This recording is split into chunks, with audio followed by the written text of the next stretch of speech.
มาสงขะบ่มีพี่น้องก็มาสงขะมาจำหนังรายรัดไว้เมื่อกลางวันมีพี่น้องถามมาหลายคน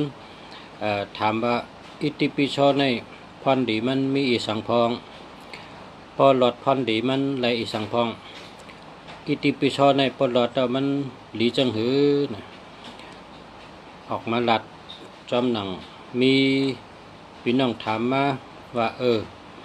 กำแต่มาลัดน่ะปตันไรไว้นะไรไว้ก็ออกมาลัดบันว่ามาลัดเมื่อไหร่กะนะเมื่อตอนเจ้าเมื่อยามเจ้าก็กว่านาการตางานมีพี่น้องผิดหมอกกว่าและได้เหตุการณ์เหตุงานจำหนังพอมีพี่น้องผิดหมอกพอมาจำยำผลมาในผลขึ้นมายำผลพอมาเขาก็อาบน้ำอาบน้ำมันก็เน็ตมาออกหลัดตอบอันก่อนถามเชิญพี่น้องถามมาว่าพอหลอดอิติปิโสในไรจังหือลาพอหลอดอิติปิโสในดีจังหือลาพรดีอิติปิโสในมีแห่งพองดีจังหือพองเนี่ยเนาะ อิติปิโสเนี่ยนะมันเป็นกัตถะดีที่หนึ่งนะในกัตถะกูเมียวเนี่ยมันเป็นอันดีที่หนึ่งกำเดียวค่ะอันดีที่หนึ่งในเป็นอิติปิโสกำเดียวค่ะอันในเจ้าเสียลงเขาเจ้าเสียต่อเขามนเจ้าลงเขาเจ้าดัดไว้ยอดกัตถะอันดีที่หนึ่งในอิติปิโสในกำเดียวครับกนกูก็พอไหลหลอดกูวันในเกี่ยวก็หลีลาบก็หลีกว่าดังเหลออยู่ดีเหลอมันมีเพค่ะมันหลอดเพแต่เสกครับพอแต่หลอดอิติปิโสในเฮว่านะโมตัสสะภะคะวะโตอะระหะโตสัมมาสัมพุทธัสสะนะโมตัสสะภะคะวะโตอะระหะโตสัมมาสัมพุทธัสสะนะโมตัสสะภะคะวะโตอะระหะโตสัมมาสัมพุทธัสสะนะโมตัสสะ3 คำสืบว่าอิติปิโสภะคะวะอะระหังสัมมาสัมพุทโธวิจาจารณะสัมปันโนสุขโตโลกวิตูอนุตตโรปุริสะธรรมะสารถิสัทธาเทวะมนุสานังพุทโธภควาติรอดจังไหนครับคาถาลีที่หนึ่งค่ะคาถาลีที่หนึ่งลีจังหือเนี่ยลีกูเมียวค่ะอยู่ก็ลีหลับก็ลีลองอยู่ลองเศร้าลองกว่าลองไปลองกว่าลองมามีรถมีกาหอรถกว่าตาไปตั้งเนื้อเถินเนื้อคือกว่าเนื้อนาทีการงานเหตุการงานอยู่เช่าตีเหลอเหตุการอีสังในก็รอดกูวันค่ะเพราะสุเจ้ารอดกูวันในกว่าเลยก็รอดเพกว่าก็รอดเพมาก็รอดเพเสมกาลองหากินหาย่ำลองอยู่ลองเศร้าในก็มันอสินเปกูเมียวค่ะอสินเปกูเมียวมันแคมแดบกูเมียวนะมันแคมแดบกูเมียวแคมแดบกูไปค่ะลองไปอยู่ไปกินลองเปิงอยู่เปิงกินลองกว่าตาไปตั้งลองกล้าขายลองเฮ็ดการงานเพราะสุเจ้าหลอด3 แผ่น7 แผ่นนะก็มันก็คุ้มครองกูก็ค่ะมันมุงคิงกูก็ค่ะมุงคิงเหมือนจองหลงลีที่หลงกลางห่มหางมุงโหห่มโตมุงคิงกูก็กูคนค่ะเพราะว่าอิติปิโสเนี่ยเป็นคาถาลีที่หนึ่งกำเดียวค่ะเฮาค่ะได้รัดลองอิติปิโสกำก่อนอิติปิโสเนี่ยเอาเป่าเต้น7 กำไต7 ต้นกาขายลีนะกาขายลีกูวันเป่ากูวันไตกูวันกาขายลีกูวันอิติปิโสในพอเป่า 37 กรัมนะ37 กรัมเป่าน้ำหมักขอนอาบเพราะในจึงก็เป็นนอนก้าย่อยก็เป็นอะติกนามิกนอนผันน้ำดีก็เป็นโจโอนกิ้งน้อมก็เป็นว่าเฮ็ดต่อกอมมันลาบตื่มลาบปิกฉะนั้นเกลัยหมดกำเดียวค่ะเกลัยกุเมียวค่ะอิติปิโสในบ่เอาเป่าเต้นขี้พึ่งเอาเป่า37 กรัมนะพอเป่า37 กรัมเอาไตเฮกว่าตั้งนะกว่าตั้งเลยก็หลอดเพนะกว่าก้ากะขายก็ซื้อเลยขายแมทก้าของขายมันกะเหตุการณ์กว่ากะมาก็หลอดเพแทงนะพอเป่าปาก8เนี่ยเป็นโจค่ะเป็นโจก็ลีตาเสกเอาอิติปิโสในเต็มสติเจเอาเสติเตียนขี้พึ่งแล้วก็ขึ้นเอาอิติปิโสในเป่า37 กรัม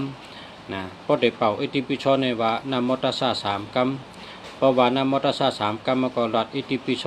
37 กรัมป้อมนั้นก็ปากไป8 กรัมพอสุเจ้าหลอดเอาไตเต้นนะดีแต่เสนะอยู่ก็ดีลาบก็ดีลองอยู่ลองเศร้าก็ดีการงานก็ดีลองเฮ็ดกินหากินเลี้ยงต้องก็ง่ายก่อนเนื้อกีก้นดักไล่ก่อต่างวันต่างเมืองก็มีเพค่ะก่อเมืองเลยก็มีเพไปกะเฮาสู่เจ้าจากไว้อมซบไว้ต้องไว้หลอดกูวันน่ะหลอดกูวันหลอด1 เปลี่ยนก็เลยหลอด3 เปลี่ยนก็เลยหลอด7 เปลี่ยนก็เลยหลอด9 เปลี่ยนก็เลยหลอด37ก็เลยหลอดปาก8ก็เลย1 นำ 1 ดีนะ1 นำ 1 ดีหลอด1 เหงก็เลยนะ1 เหงกำพอเป็นได้ในหลอดติ๊กๆนะหลอดติ๊กๆพอสู่เจ้าหลอดในสู่เจ้าแต่หันจูงกูก็ค่ะก็กัดฐานในพอหลอดในปันจูงกำเดียวหลอดมือในปันจูงมือในกำเดียวหลอดมือเหลียวปันจูงมือในตัวเหลียวในกำเดียวก็เพราะฉะนั้นกัดฐานในอิติปิโสในปังว่าหลีที่1ค่ะกัดฐานหลีที่1หลีกูเมียวค่ะหลีกูเมียวเขาขาดเต็มลงกว่าเหล็กไตก็เต็มเหล็กมันก็เต็มเหล็กมันก็เอาลงเหล็กไตก็เอาลงเพราะว่าหมอห่อเหล็กมันก็ห่อเหล็กมันเพราะหมอห่อเหล็กไตก็ห่อเหล็กไตมันเป็นกระถาดีครับก็มีพี่น้องถามเขามาว่าน้ำจะนะคำพองก็โทรศัพท์มาถามว่ามันดีจังหือมันดีจังหือค่ะเพราะเราต้องดีจังหือค่ะมันดีไผ่เลยค่ะละพอนดีมีไผ่เลยค่ะอาจูงเป็นจังหือค่ะเพราะเราต้องดีจังหือค่ะเพราะเราต้องอะไรจังหือค่ะเนี่ยเขาถาม ลุงเสียก็ว่ากำเตลัดวันน่ะกำเตลัดวันก็เพราะว่าเมื่อไก่นั่นมันตันน่ะเมื่อกลางวันเนี่ยการก็น้ำพี่น้องก็มาแขกก็มีนะเคยกะเมื่อเดี๋ยวในลุงเสียออกมาลาดปันเฮาพอมีพี่น้องเขาป่องใจแรงใจไรหูตีป่องไรป่องแจงแรงใจกันเนาะเพราะว่าป่องแจงแรงใจในก็จากทางใดกูก็ค่ะเพราะว่ามอลิกในก็คนก็มอลิกนั่นแจมกู้ให้เอาขึ้นสอนปันกันนะสอนปันกันให้หมอกูก็สอนปันกันให้หมอกูก็พอติดหลอดในให้ว่านะโมตัสสะ3 กรัมพอหลอดนะโมตัสสะ3 กรัมเย้าก็หลอดอิติปิโสนะเฮ็ดจังนั้นน่ะพอหลอดอิติปิโสเย้าก็อามาขามนะอามาขามแต่วันหลายวันนั้นได้สู่เจ้าตื่นมีเพนะตื่นมีเพกะเพราะว่าอยู่ที่เฮิรน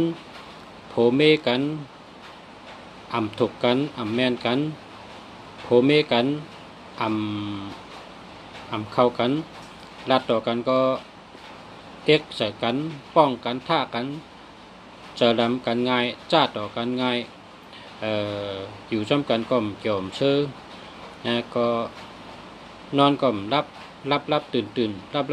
นนอนก็รับหลีหนังกาวามาเจเนเนาะชูเจ้าก็เอาอิติปิโสในเป๋าเสนอก๊อกเก๋นะเป๋าเสนอก๊อกเก๋ไว้หุงกินข้าวกินพักเล่นกันตั้งเฮิรนขึ้นดีขึ้นค่ะ พอเป่าเสาน้ำให้ขึ้นปันกินในก็กินตั้งเฮิรนพอกินในก็เป็นน้ำมุนน้ำเป่านะก็ขึ้นแมนกันถูกกันตั้งเฮิรนกับนะก็เพราะฉะนั้นอิติปิโสเนี่ยอาจูงดัดเชิงได้ก็อาจูงนำนะมันดีเต้ค่ะดีที่หนึ่งครับเนื้อกระถากูเมียวเนี่ยกระถาอันดีที่หนึ่งเนี่ยเป็นอิติปิโสเนี่ยคำเดียวครับนะว่าอิติปิโสเนี่ย อันนี้ก็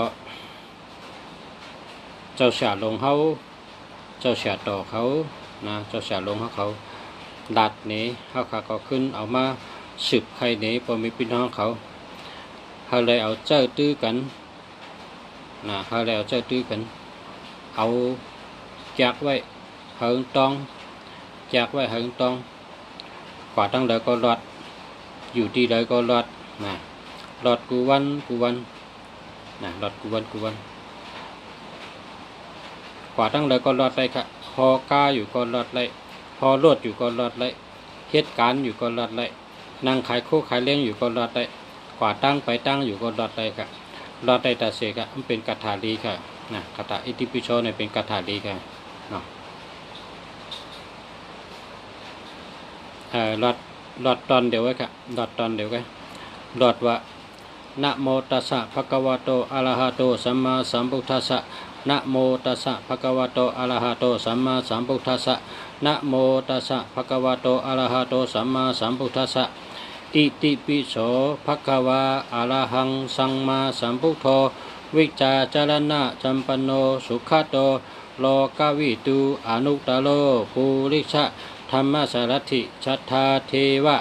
มนุสานังพุทโธภควาติกันนั่นก็ค่ะรัดกันนั่นก็ค่ะรัดกันนั่นก็แล้วค่ะนะว่านำพออาสาเข้าเลย30เขาก็รอด31พออาสาเข้าเลย31รอด32อันนั้นเป็นห้องรอดอาสักเจนะรอดอาสักเจรอดหรืออาสัก1 กรัมกูวันนะอันนั้นเป็นห้องว่าอิติปิโสอาสักเจอันนั้นจำพอเผยรอดไปก็เกี่ยวลีดาเซฮะเกี่ยวกิ้งลีดาเซหากินหายำก็ง่ายกว่าตั้งเลยก็มีเพกว่าก็รอดเพมาก็รอดเพ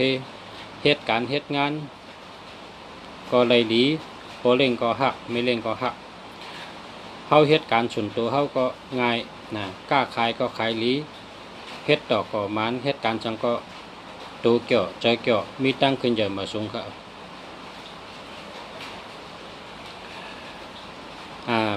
เป็นกัตถาลีที่1กำเดียวครับอิติปิโสเนี่ยกัตถาลีที่1กำเดียวครับอันดีที่1ลีเหลือเปิ้นลีเหลือเปิ้นตั้งหลายครับ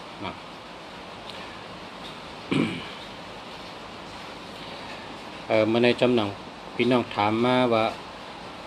อิติปิโสดีจังหืออันว่านั้นอาจงดัดเชิงแหละมันดีค่ะดีกุมเมียวค่ะเนาะ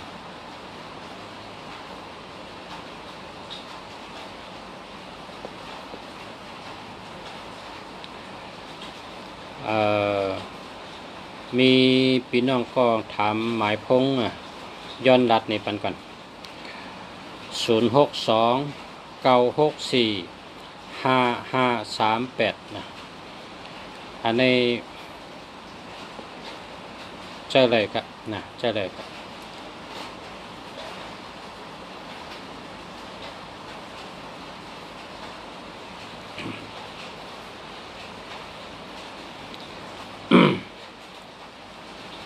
พอเขาขึ้นซอยตัวเขาในมันง่ายค่ะเขาเป็นคนเนี่ยเขาขึ้นซอยตัวเขานะซุกเนื้อผาดินเจ้าเก่ายืนซุกเนื้อนาแข้งตัวเก่าซุกเนื้อแห้งขาเจ้าเก่าเนี่ยพอเขาซุกเนื้อขาเจ้าเก่าไล่ซุกเนื้อผาดินเจ้าเก่าไล่นะเขาเป็นคนเปโตนะเขาเป็นคนเปโตพอเขาอีสังก็เขาปึงเปิ้นเนี่ยเขาเปโตพอเขา อเป็นตั้งเป็นมาพอมีปริศนามาพอมีลองตุกข้าเจอมาพอมีลองเตอเจอในกว่าจู้เปิ้นเนี่ยกับปึงเปิ้นพอปึงเปิ้นในอะไรเอาเงินกับปันเปิ้นเลยจางเปิ้นจอยนะพอเฮากับจู้เตเต้นจู่ก็เลยจ่ายกลางกว่าจู้เตเต้นรับก็เลยปันกลางกว่าจู้เตเต้นเมตตาก็เลยปันกลางก็เพราะฉะนั้นแหละพอเฮาหลอดอิติปิโสกูวันเนี่ยนะเฮาก็ไม่ได้กับจู้เผอเฮาก็ไม่ได้กับจางเผอนะเฮาก็ไม่ได้กับจู้เผอเฮาไม่ได้กับจางเผอตัวเฮาขึ้นจอยตัวเฮาอยู่ดีกินหวานตาเสตัวใจกัดเย็นตาเสโขเมก็หักกันนาเฮิรนก็ดีลองหากินหายำก็หากินง่ายลองกว่าตากว่าตั้งกว่ากะมาก็หลอดเพก็เพราะฉะนั้นแหละอ่านข้าวมาปั่นชูเจ้าเนี่ย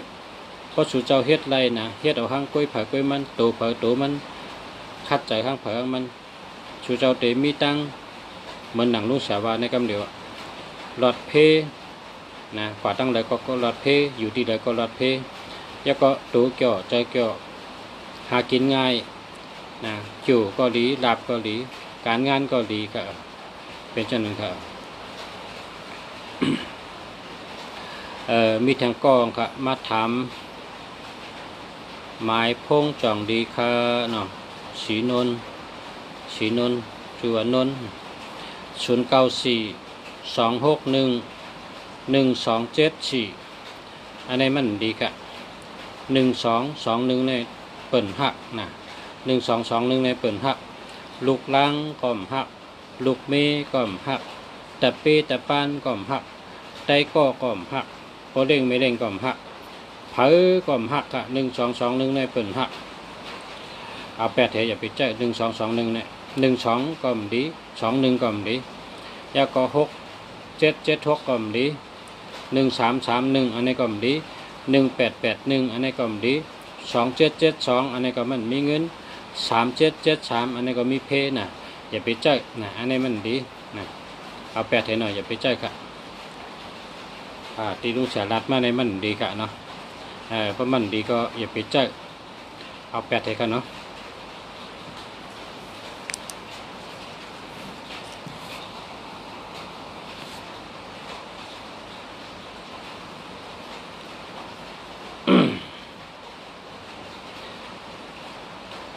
ในโกนเมือกุปอกเนี่ยในป่านเมื่อเขาก็เรียกเนี่ยในเมืองไทยเขาเนี่ยนะเปิ้นหมอกระถากูก็นะกระถาเผยกระถามันเนี่ยเปิ้นหมอห้างเผยมันเนี่ยพอเป็นก้นยิงเนี่ยก็ไม่เท่าหมอกระถาเปิ้นก็ขึ้นสอนตันดันยิงเปิ้นหมอกระถาพอเป็นก้นใจเนี่ยก็พอเท่านะขึ้นสอนตันดันใจเปิ้นหมอกระถากระถาในเปิ้นหมอกูก็คนกูปอกในเปิ้นหมอห้างเผยมันเนี่ยกระถาเนี่ยเปิ้นไว้นักนะไว้นักหนาแต่ตีหมอกระถาเนี่ยเปิ้นหมอกันกูก็ค่ะเมื่อเขาคักก็เลือกในเมื่อเขาคักเป็นลูกอ่อนเนี่ยไม่เท่าเขาเนี่ยไม่เท่าเขาเนี่ยเป็น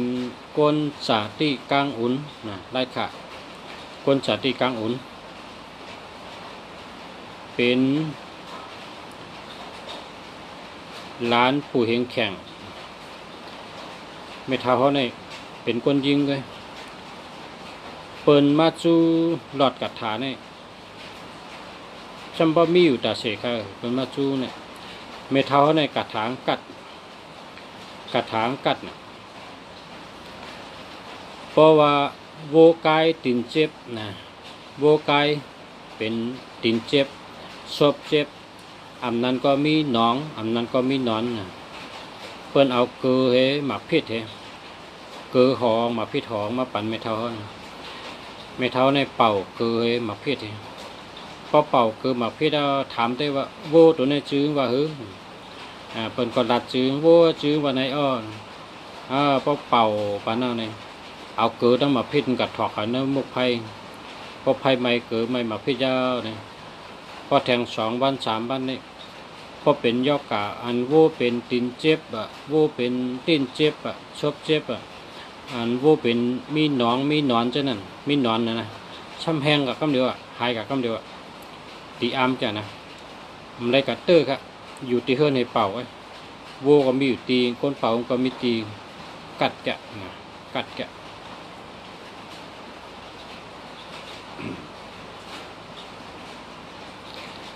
จะว่ากระถาในมันมีแต่เมื่อก่อนเมื่อมึนก่อนนะพอเขาหลอดกระถาอีหังก็ยาวเขาหลุดหลอดตาเส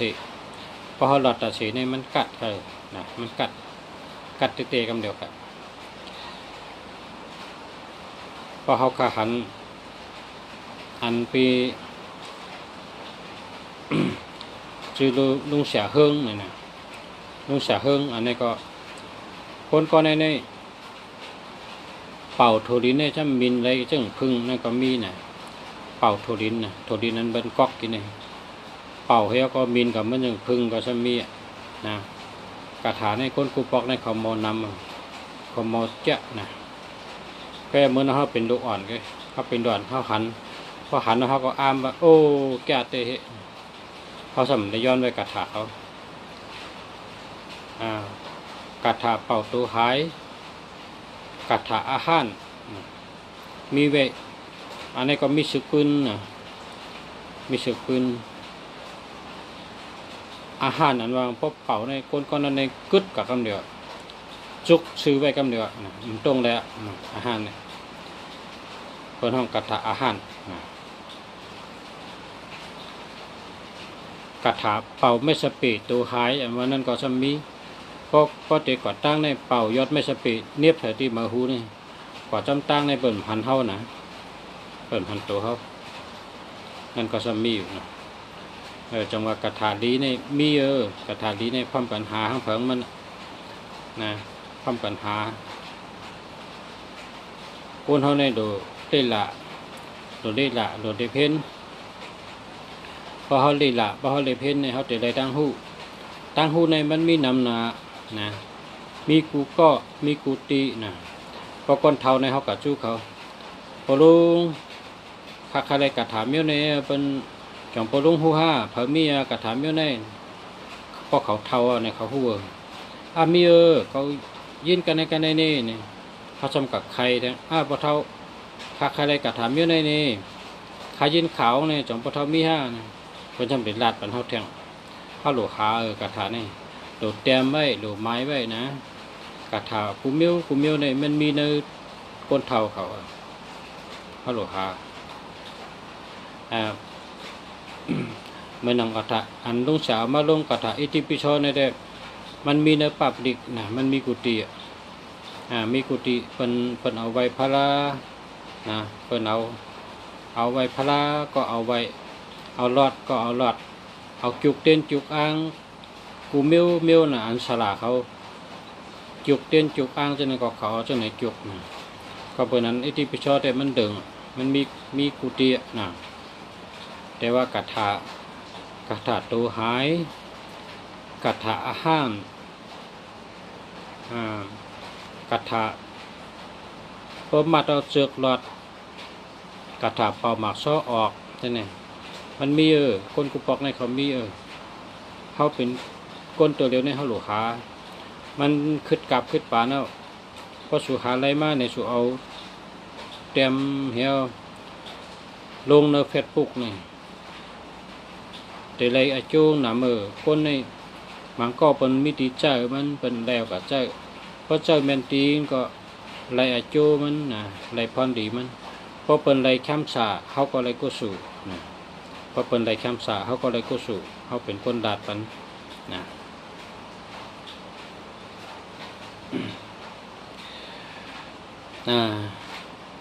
ก็ในก็มาถามด้วยหมายพงแทงก้องเนาะจนอาข้างพอไม่พี่น้องขอด้วยปัญญากรรม0946526873นะอันนี้เนี่ยไปแคมป์กับไปแคมป์เพราะว่า7337นี่มีเพนำหนักตั้งทุกข้าใจก็นำหนักเปิ้นอ่ำฮักเปิ้นไม่รู้แทงก็มีเพลองรถผ่ากล้าผ่านะ พอกะห้องยาก็จังเนี้ยเสียวุ่นเขาเสียมากเขาเอามิดผ่านะก็เพราะฉะนั้นได้3773เนี่ยอย่าไปเจอนะ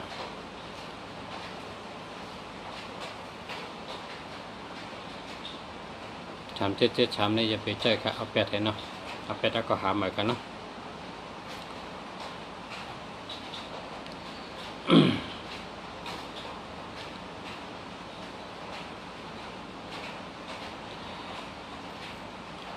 มีกระถาอันบนห้องกระถาไก่เทินกระถาไก่เทินกระถาไก่เทินนี่ก็พอหลอดในไรเงินดีกูวันนะพออันเจออันใครไรเงินกูวันกูร้อนพอเจออันใครไรเงินกูวันก็กระถาไก่เทินนี่ก็พอหลอดแล้วก็ไรกูวันนะไรเงินดีนะอันนั้นก็เป็นว่าบางทีก็เป็นว่ากระถางคนชิกยานะบางทีก็เป็นว่ากระถางไก่เถื่อนอันนั้นเป็นว่านะโมตัสสะภะคะวะโตอะระหะโตสัมมาสัมพุทธัสสะนะโมตัสสะภะคะวะโตอะระหะโตสัมมาสัมพุทธัสสะนะโมตัสสะภะคะวะโตอะระหะโตสัมมาสัมพุทธัสสะอุงเวตาสากุสาตาเวตายะสาตะตะสายะตาสาสาทิกุทิสากุตะกุกุตะกุนะเป็นว่าเช่นนั้นอันนี้เป็นห้องกระถาไก่เถื่อนนะกระถาไก่เถื่อนมันก็ว่ากระถาคนซึกยานะอันนี้ก็พอลูกไม้ดอดนะเพราะเป็นคนมีตังขายนะก็ขายไรกูวันนาฬิกามันก็เป็นกระถาจึงว่ากระถาไก่เถื่อนนะมันก็ว่ากระถาคุณชิกจ้าในก็ว่านะ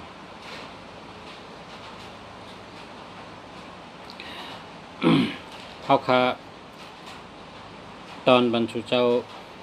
หมายพงหลีหมายจักลาดดีนะมันเปลี่ยนกำเดียวมันจ้ากำเดียวเสียตาก็พอแทง3 เดือนพอแทง6 เดือนพอแทง3 ปีพอแทง6 ปีชูเจ้าตื่นเป็นคนมีกูเกาะนะอันนี้ลุงจะฮัดลาดฮัดวะนะพอเผอเจอหมายพงอันอ่ำดีนะที่อ่ำดีมี0 นำ 5มี12215มี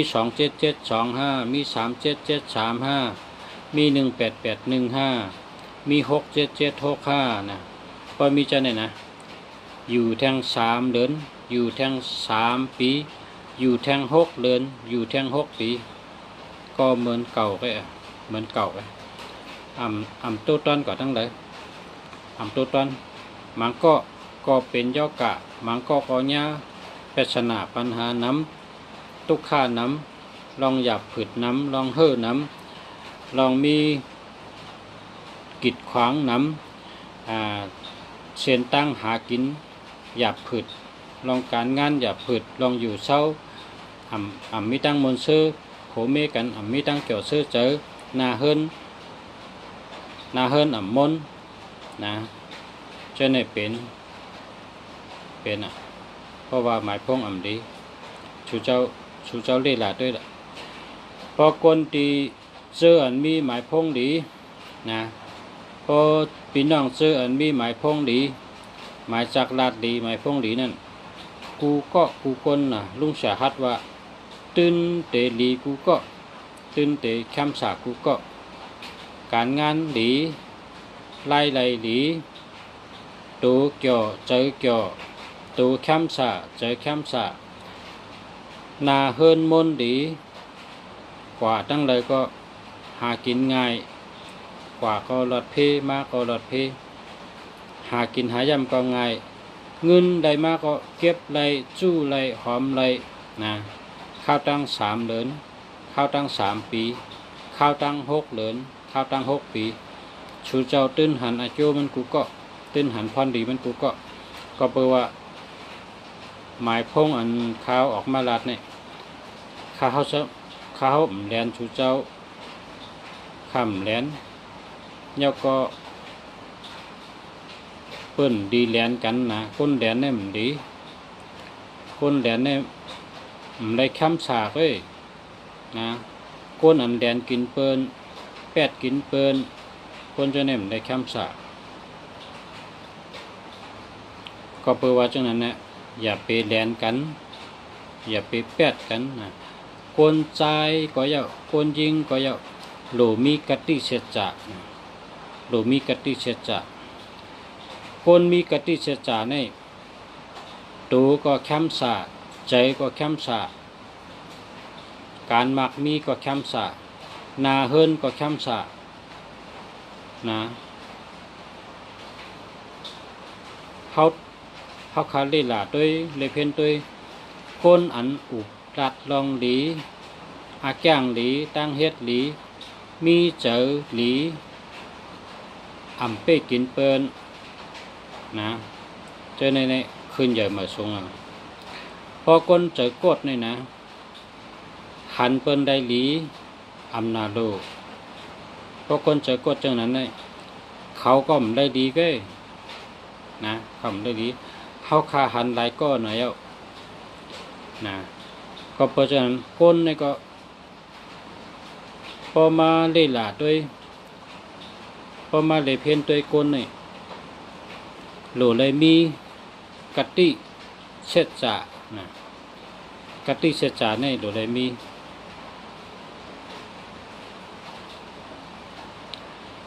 อัมบาก็เลยอัมบาเผย อัมบานับถือสังกอลีกุมเมียวนับถือภาษาสังกอลีกุมเมียวโลมีกติเสจาเนี่ยนะพอมีกติเสจาเนี่ยมันอ่ำทุกข้าไป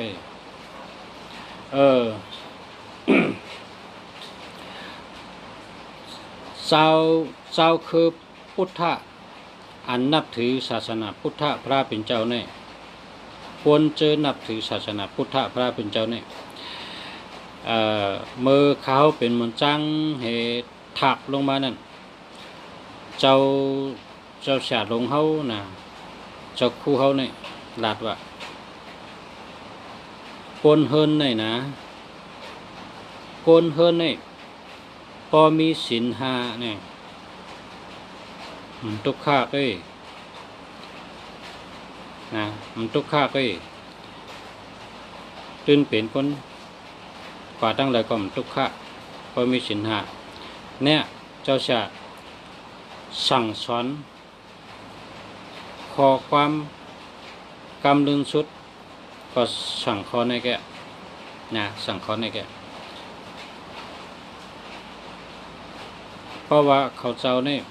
อาศักเขาเจ้าใหญ่ไหนอ่ะเขาเจ้าอยู่ที่จ้องเขาเจ้าฮู้ว่าคนอันมีศีลห้านั่นลองอยู่ลองเศร้าเขาเป็นหือจัดปานเขาซ้ำเป็นหือเนี่ยเขาคนจ้องเนี่ยเขาเลยฮู้คนจ้องเนี่ยเลยตั้งหู้หนำมีข้าวยำหนำนะแต่เดเพนลองคนหวานคนนาเนี่ยเนื้อหวานเนี่ยเป็นไหนคนก้อนเนี่ยเป็นไหนคนก้อนนั่นเป็นไหนเนี่ยเขาเจ้าเนี่ยเป็นศูนย์กลางนะเป็นศูนย์กลางเป็นแกนเป็นร่อนมันลองจู้ตุ้มข่าวเงาลองจู้ตุ้มจื้อเสียงคนกูเมียวเนี่ยเฮ็ดหลีก็เขาจะฮู้เฮ็ดดีก็เขาจะฮู้ก็เพราะฉะนั้นแหละเขาเจ้าลัดกล้ามเนี่ยแม่นเนี่ยแม่นหมันแม่นนะลัดกล้ามหมันแม่นก็เขาพอเขาเป็นไรเนี่ยก็พอเป็นไรนะบอกจ้างไรพอเป็นไรเนี่ยก็มีศีลห้านั่นน่ะเนาะพอมีศีลห้าเนี่ยมันทุกขะเนี่ยวะอันนี้เจ้าสาวเขาสั่งมานะอันนี้ได้เป็นทางรองหนึ่งก้อยกาอันลุงสาออกมาลัดมาได้ลองตั้งได้เป็นลองอิติปิโสนั่นน่ะอิติปิโสเนี่ยก็เปิดมีคนถามมาว่าพอหลอดเอาหลีจังหือค่ะพอหลอดเอาไรสังพองค่ะ พรดีมีสังพองค่ะมือมีคนถามแล้วก็เขาก็หลุดละก็เปิ้นใครฮู้นะเพราะเปิ้นใครฮู้เขาก็หลุดละมันดีที่หนึ่งครับนะในกัถากูเมียวเนี่ยอิติปิโสในดีที่หนึ่งครับดีกูเมียวนะดีกูเมียวอยู่ดีกินหวานกัดเย็นช้ำสะกว่าตั้งเลยไปตั้งเลยก็กว่าดีมาหลอดกว่าฮอดมาถึงหลอดเพนะเพเข็นกูเมียวในหลอดกูเมียวเพกลางหยันกลางพอเป็นคนเฮ็ดการเฮ็ดงานกล้าขายนี่ก็ลองซื้อลองขายก็เจอเกี่ยวโตเกี่ยวมีลองซื้อง่ายขายหลีนะมันตึนดีกูเมียวนั่นขนาดเนาะเพราะว่าหลอดไหลก็หลอดกูวันนะหลอดกูวันพอติดหลอดก็หลอดน้ำมอเตอร์ซา3 กรัมนะพอหลอดน้ำมอเตอร์ซา3 กรัมก็หลอดอิติปิโสอันเฮามาหลัดในก็เพราะว่าเฮ็ดไรจ้อมในก็อังก็หลีกูวันแท้นะหลีกูวันพอเฮ็ดกูวันก็หลีกูวันครับนะ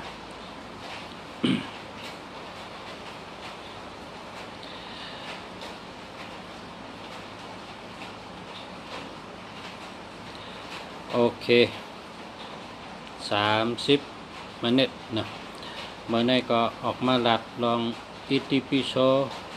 ลองกัถาอิติปิโสตั้งถึง30 นาทีก็ย้อนอาข้างเหม่อสูงพอมีพี่น้องเฮาเขาได้ก็เฮาเขานะกูก็กูคน